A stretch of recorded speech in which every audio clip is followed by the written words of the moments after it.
Tidak mikir apapun, harus selamat. Trauma dengan erupsi Semeru, Fatini hanya bawa dompet. Ribuan warga dari beberapa desa terdampak erupsi Gunung Semeru mengungsi di Balai Desa Candipuro, Kecamatan Candipuro, Kabupaten Lumajang, Minggu 4 Desember. Satu warga desa Sumberwuluh, Fatini, mengaku panik saat erupsi Gunung Semeru melanda sekitar pukul 2.40 dini hari. Fatini pun segera bergegas menuju tempat aman bersama warga yang lain untuk menyelamatkan diri. Fatini mengaku trauma dengan peristiwa erupsi yang kembali terjadi setelah sebelumnya terjadi pada Desember 2021.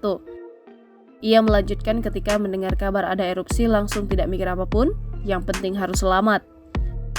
Ia pun diketahui hanya membawa dompet dan langsung mengajak suami dan dua anaknya menyelamatkan diri.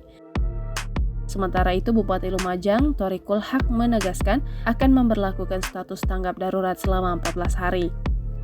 Thorikul menuturkan jika masih berfokus pada penanganan bencana, kemudian pendirian dapur umum juga sedang didirikan di sejumlah titik termasuk Desa Penanggal.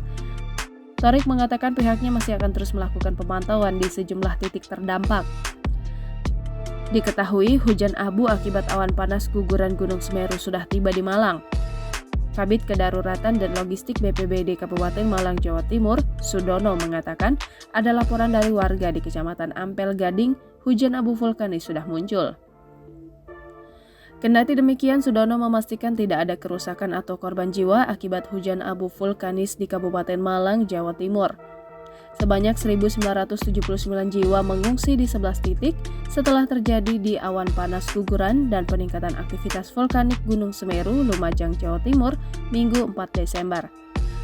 Pusat Vulkanologi dan Mitigasi Bencana Geologi telah menaikkan status Gunung Api Semeru dari level 3 menjadi level 4. Pusat Pengendali dan Operasi Badan Nasional Penanggulangan Bencana merinci ada 11 titik pengungsian.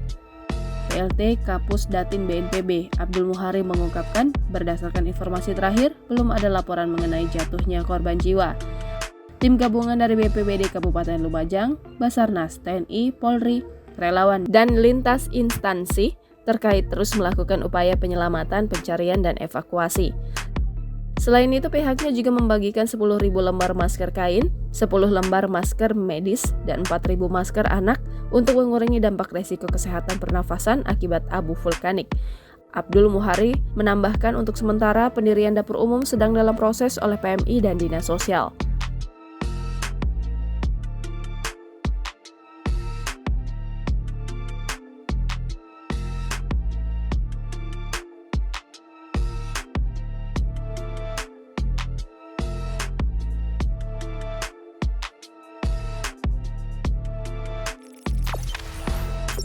Jangan lupa subscribe, share, komen, dan like ya!